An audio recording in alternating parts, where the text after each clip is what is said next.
दोस्तों, आज की सच्ची घटना एक लड़के और लड़की की है।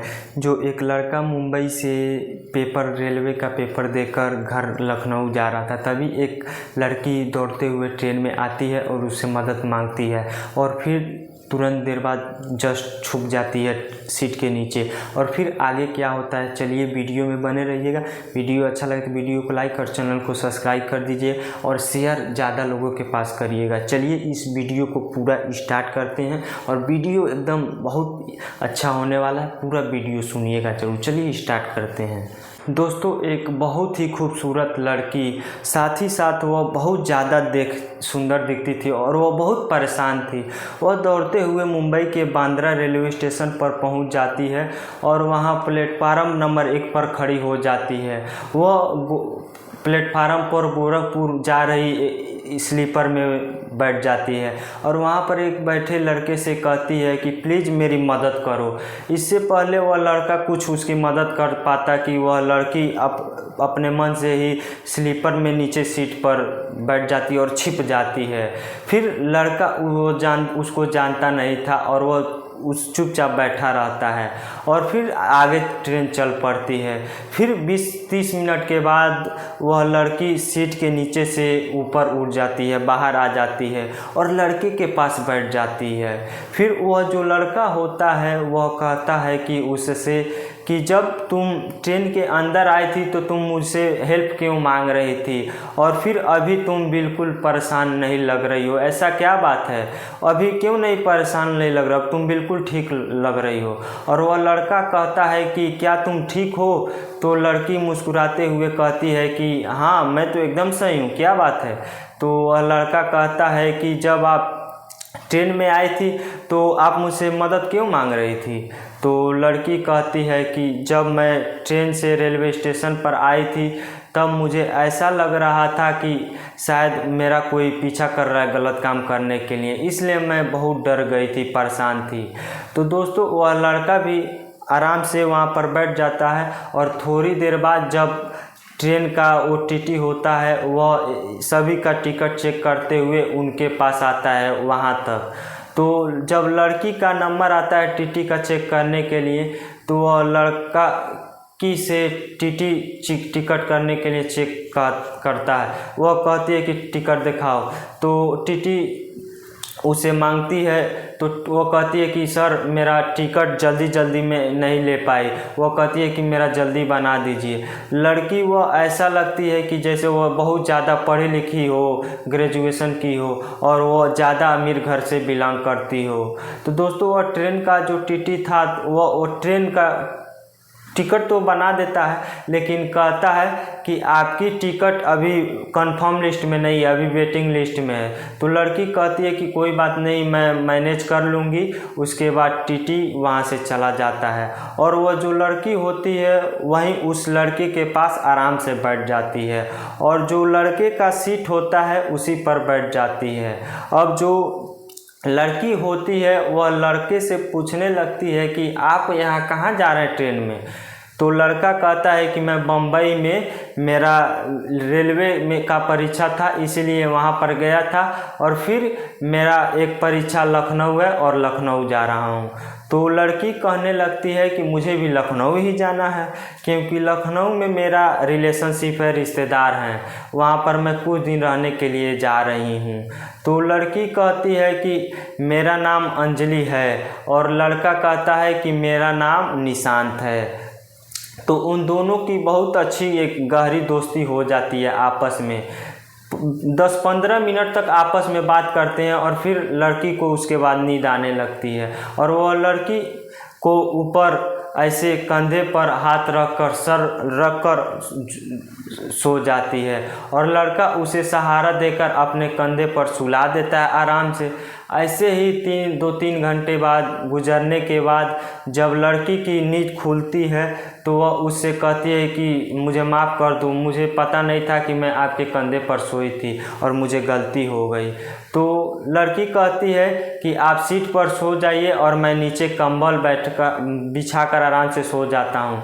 तो तो लड़का कहता है कि नहीं नहीं, आप सीट पर सो जाइए, मैं आराम से नीचे कंबल बिछाकर सो जाता हूँ और मैं नीचे सो जाता हूँ। तो लड़की कुछ कहती कि लड़का होता है वो नीचे कंबल बिछाता है और आराम से सो जाता है, और लड़का होता है 22 घंटे का सफ़र करने के बाद उसका ट्रेन लखनऊ के जंक्शन पर पहुंच जाती है। लड़का ट्रेन से उतर जाता है और उसके पीछे पीछे लड़की भी उसके रेलवे स्टेशन पर लखनऊ पर उतर जाती है, और वह दोनों एक दूसरे को आपस में अच्छे से जानने लगते हैं। तो अलग होने से पहले एक दूसरे के बाद ऐसे बाय बोलते हैं। लेकिन जो लड़की होती है वह परेशान हो जाती है। वह लड़के से कहने लगती है कि अगर आपको कोई दिक्कत ना हो तो क्या आप मैं कुछ रिक्वेस्ट है कहना चाहती हूँ, क्या कह सकती हूँ? तो लड़का कहता है कोई बात नहीं, आप मुझसे कहिए, आराम से कहिए।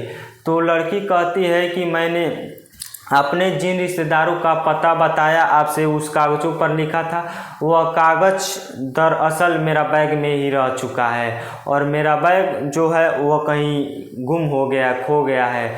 जब तक मेरा बैग में उन कागज़ों का पता नहीं चल जाता, मेरा उन रिश्तेदारों का एड्रेस नहीं मिल पाएगा। तब तक मैं चाहती हूँ कि मुझे आपके साथ अपने घर पर रख सकते हो। तो लड़का यह बात सुनकर पहले डगमगाता है, हैरान होता है, पहले टेंशन परेशानी होता है, फिर उसके बाद कुछ कहने के बाद उसे अपने साथ घर ले जाता है आराम से। वो उसे अपने घर के बाद पहुंचाने के बाद वो जो दरवाजे के पास घंटा होता है, बेल दबाने के बाद उसकी बहन दौड़ते हुए आती है और दरवाज़ा खोलती है। तो वह ज़ोर ज़ोर से चिल्लाते हुए कहने लगती है कि मेरा भाई एग्ज़ाम में पास हो गया है और रिजल्ट भी साथ लेकर आया है। वो समझ जाती है। तो जब इतना सुनने के बाद वह लड़के के माँ बाप होते हैं, वह घर के बाहर दरवाजे के पास आ जाते हैं। वह लड़का कहता है कि ऐसा कोई बात नहीं है। फिर उस लड़की की कहानी सबसे बताने लगता है, अपने माता पिता भाई बहन से बताने लगता है, सब पूरी बात बताता है। उसके बाद उसके घर वाले भी उस बेचारे घर के बहुत अच्छे होते हैं, वह उस लड़की की घर में रहने का इजाज़त दे देते हैं। और वह लड़का के घर पर जैसे शादी का माहौल होता है, तो वह लड़की की बहन की शादी 15 दिन बाद होती हैं, और लड़के की माँ बाप कहते हैं कि जब तक मेरे लड़के की शादी नहीं हो जाती है तब तक आपकी कुछ मदद नहीं कर सकते हैं। आप मेरे घर पर आराम से रहिए, जब मेरी बच्ची की शादी हो जाएगी लड़की की, तब आपके रिश्तेदारों को ढूंढकर आपको वहाँ तक पहुँचवा देंगे, छोड़वा देंगे। तो दोस्तों लड़की कहती है ठीक है, कोई बात नहीं, मुझे कोई दिक्कत नहीं है, आप लोग अपना काम आराम से करिए और मुझे आराम से छोड़ दीजिएगा। इसी दौरान लड़की लोग के साथ इतना घुल मिल जाती, इतना लगाव हो जाता है कि उन लोग को लगने लगता है कि ये शायद हमारे ही घर परिवार के एक हिस्सा है। तो दोस्तों वो जो लड़की होती है, वो जिसका नाम अंजलि होता है, वह निशांत की बहन के साथ आराम से हेल्प कराती थी, हर एक काम में अपना हाथ बंटवाती थी, अच्छी लड़की थी। जैसे कि उस लड़की की बहन वैसे अपना कंधे पर बोझ उठा लिया था, वो उन घर वालों को आधी टेंशन ख़त्म कर दी थी। वह शादी में 2 दिन रह चुका था, तभी जो दूल्हे पक्ष के लोग होते हैं वह उनका और निशांत के पापा के पास फ़ोन आता है कि, और वह कहते हैं कि मेरे शादी में 2,51,000 रुपये दहेज चाहिए, अगर आपके पास नहीं है तो मैं आपकी बेटी से शादी नहीं कर सकता हूँ। तो यह मामला बढ़ जाता है और नाजुक हो जाता है। तो 2 दिन शादी के ही रह चुके थे, तो सभी लोग टेंशन में हो जाते हैं, परेशान हो जाते हैं। सारी फैमिली एक जगह इकट्ठा होती है और बैठती है और टेंशन का माहौल होता है। और निशांत के जो पापा होते हैं वह कहते हैं कोई बात नहीं, मेरे पास कुछ पैसे हैं लेकिन 70,000 रुपये की कमी पड़ेगी, और मैं चाहता हूं कि मेरी सैलरी में से है उस पर लोन करा लूं। तो दोस्तों उस परिवार थोड़ा गरीबी में ही था, अच्छी खासी स्थिति नहीं थी। तो फिर भी निशांत के पापा होते हैं, उनके मुश्किल से मुश्किल सैलरी जो होती है वो 10 से 15,000 रुपये होती है। तो सभी फैमिली इकट्ठा होती है और वह टेंशन का माहौल होता है। तभी जो लड़की अंजलि होती है वह कहती है कि अंकल आप ऐसा करने की कोई ज़रूरत नहीं है, आपको लोन लेने की कोई ज़रूरत ही नहीं है EMI पर। मेरे पास 70,000 रुपये हैं, मैं आपको 70,000 रुपये अभी दे देती हूँ और शादी के कुछ दिन बाद आप मुझे वापस दे दीजिएगा पैसा। तो दोस्तों वो लड़की की जो फैमिली होती है वो उससे पैसे अंजलि से ले लेती है और शादी अच्छी से हो जाती है। और शादी के 15 दिन बाद जब लड़की अंजलि होती है वो अभी भी घर में उस रह रही थी। तो आप जानते हैं कि शादी के कुछ दिन बाद भी बहुत सारा काम होता है। शादी के कुछ दिन बाद जो 1-2 दिन बाद निशांत के पापा कहते हैं कि बेटा सॉरी, हम तो भूल ही गए थे कि आपके रिलेशनशिप, आपके रिश्तेदारों को पास पहुंचाना है। तो लड़की कहती है अभी कोई ज़रूरत नहीं है, अभी जल्दी नहीं है, आप लोग अपना काम अच्छे से पूरे से कर लीजिए, फिर उसके बाद मुझे छोड़ दीजिएगा। तो जो लड़की होती है वो कहती है चलिए बाद में छोड़ दीजिए। तो वो सारा काम निपटाने के बाद वो लड़की की बारी होती है जाने के लिए, तो वो आराम से तैयार हो जाती है और अपना सारा सामान बैग में पैक कर लेती है। और बैग में पैक करने के बाद उस घर का परिवार का बोलबाल बहुत इमोशनल हो जाता है, क्योंकि वह लड़की उस परिवार में इतना घुल मिल गई थी कि उन सभी लोग को अपना एक परिवार का हिस्सा महसूस हो रहा था। ऐसा लग रहा था कि वह लड़की कोई और नहीं, उनके परिवार का ही एक हिस्सा है, सदस्य है। और आज उनकी घर से एक विदाई हो रही है। तो इस वजह से सभी लोग हैरान हो गए थे, इमोशनल हो गए थे। और जो लड़का होता है वह लड़की के पास जाता है और आप पूछता है कि आपको अगर कोई परेशानी ना हो तो मैं आपसे एक बात करना चाहती हूँ, मुझसे रिक्वेस्ट है। तो लड़की कहती है कहो, अंजलि कहती है। तो लड़का कहता है कि मैं आपसे बहुत ज़्यादा प्यार करता हूँ और मैं आपसे शादी करना चाहता हूँ। तो फिर लड़की कहती है कि मैं आपसे शादी तभी करूँगी जब आपके मम्मी और पापा की सहमति होगी, वो चाहते हैं तभी होगी। तो वह निशांत कहता है कि ऐसी बात है तो मैं अपने मम्मी पापा से बात करता हूँ, फिर आपसे शादी का बात करूँगा। तो जो अंजलि होती है वो कहती है कि आपने मेरे बारे में जाने बगैर कैसे, मैं कौन हूँ, अंजलि हूँ या कोई और हूँ, मेरी फैमिली का बैकग्राउंड कैसा, बोल व्यवहार कैसा है, लड़की कैसा हूँ, तो बिना जाने कैसे आप मुझसे शादी कैसे करना चाहते हैं। अगर आप ये बिना जाने बिना शादी करते हैं, अगर ये बात शादी के बाद पता चलेगी तो क्या आप मुझे मेरे शादी के बाद रखेंगे। तो निशांत कहता है कि निशांत को कहने के बाद वो कहती है कि मैं एक मुंबई की वैश्या की लड़की हूँ, वैश्या में रहती हूँ और मैं एक वैश्या में एक आदमी ने मुझे कॉन्ट्रैक्ट के तौर पर रखा था और कि मैं इसे पढ़ाऊँगा और इसे वो जब पढ़ाएंगे और 18 साल की हो जाएगी तो मैं कोठे पर बैठाकर मेरे को धंधा करवाएंगे। और मैं जब आपसे ट्रेन में मिली थी तब उस दिन क्या हुआ था कि मेरी सौदा तय होने वाली थी। उससे पहले ही मैं अपने मम्मी से कहा था कि क्या आपने ही मुझे इतना दिन तक पढ़ाया लिखाया था कि एक दिन 18 साल होने के बाद इस उम्र में वेश्या की नर्क में ढकेल दोगी। तो उसकी मम्मी कहती है कि बेटा ऐसी बात कोई नहीं है। और उसकी मम्मी होती हैं वह अपने पूरे जीवन भर की कमाई इकट्ठा की होती हैं, 5-6 लाख रुपए होती हैं, वो अपने पूरा पैसा अपने बेटी को दे देती है और वो कहती है कि बेटी तुम यहाँ से भाग जाओ और यहाँ पर तुम कभी भी ज़िंदगी में कभी मत आना और तुम लोग यहाँ से कहीं दूर भाग जाओ कि कहीं यहाँ पर कभी आओ ही नहीं और ये लोग ढूंढ ही नहीं पाएँ। और ऐसा उसने कहा कि मैं एक वेश्या की लड़की हूँ। तो उसके बाद ये बात सुनकर उसके घर में मातम का माहौल छा जाता है और जो लड़के की माँ बाप होते हैं वो बहुत ज़्यादा परेशान हो जाते हैं और लड़का भी बहुत ज़्यादा परेशान हो जाता है यह बात सुनकर। और यह बात लड़के की बहन के पास भी पहुंच जाती है और लड़के के घर वाले कहते हैं कि यहाँ से तुम अभी निकल जाओ क्योंकि तुम एक वैश्या खराब घर की लड़की हो और अभी तुम ऐसे रह रही थी, हम लोग को पता ही नहीं चला। और लड़के की बहन को जब यह बात पता चलता है तो वह अपने पति से कहती है कि मुझे अपने मायके जाना है, कोई अर्जेंट काम है, मुझे मायके जाना है। तो उसका पति कहता है कि कोई बात नहीं, तुम चली जाओ आराम से और अपना काम करके वापस चले आना।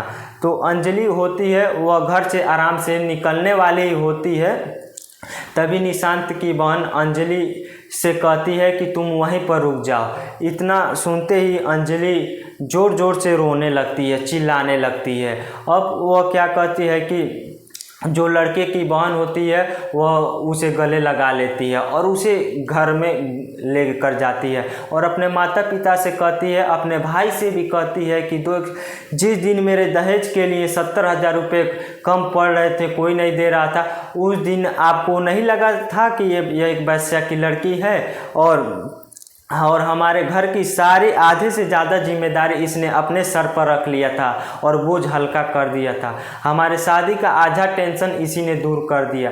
तब आपको नहीं लगा कि यह एक वैश्या है और एक खराब घर की लड़की है। उस दिन आपको जरा सा भी महसूस नहीं हुआ, एहसास नहीं हुआ कि एक वैश्या की लड़की है।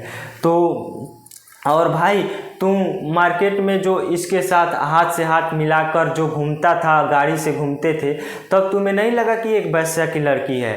तो यही सब वो कहती है पापा, अगर मैं इसके जगह होती तो क्या आपके ने हमको बाहर घर से निकाल देते? और वह लड़की अपने भाई और माता पिता से कहती है कि जिस दिन आप इसे अपना बहू बनाकर घर लेकर आएंगे, उस दिन भैया, जिस दिन आप इसे सिंदूर भरकर शादी कर लोगे और भाभी बना लोगे, उस दिन समझ लेना कि मैं तुम्हारी बहन उससे पहले ज़्यादा खुश हो गई। और इस दिन शादी नहीं करोगे तो समझ लेना मैं तुम्हारी बहन रहूँगी और ना आप लोग की बेटी रहूँगी और आज के बाद से हमारा रिश्ता ख़त्म हो जाएगी। जिस दिन अगर इस लड़की को घर बनाकर लेकर आओगे, जिस दिन आप लोग इसको बहू बनाकर लेकर आओगे अपने घर की, उस दिन मेरे पास आ जाना और मैं आप लोग की बेटी हूँ और अपने भैया की बहन हूँ। तो दोस्तों, उस लड़की के भाई वहाँ से उठकर चला जाता है और लड़की भी वहाँ से उठकर चली जाती है। और इसके बाद आगे क्या होता है कि वो शादी उसको धूमधाम से करा देते हैं और वो आराम से रहते हैं और उसकी मनोकामना पूरी हो जाती है और अच्छे से एक नई ज़िंदगी की शुरुआत करते हैं। और वैश्या में उसकी जीवन जा रही थी और उसकी वहाँ से ख़त्म कर देते हैं और शादी करा देते हैं। और यह कहानी आप लोग को कैसा लगे, वीडियो अच्छा लगे तो वीडियो को लाइक और चैनल को सब्सक्राइब कर दीजिएगा। मिलते हैं अगले वीडियो में, तब तक के लिए जय हिंद, जय भारत, धन्यवाद। आप सभी को इतना सारा प्यार देने के लिए मेरा सादर बड़ा प्रणाम। आप लोग को शीश झुका कर नमस्कार प्रणाम करता हूँ। जय हिंद, जय भारत।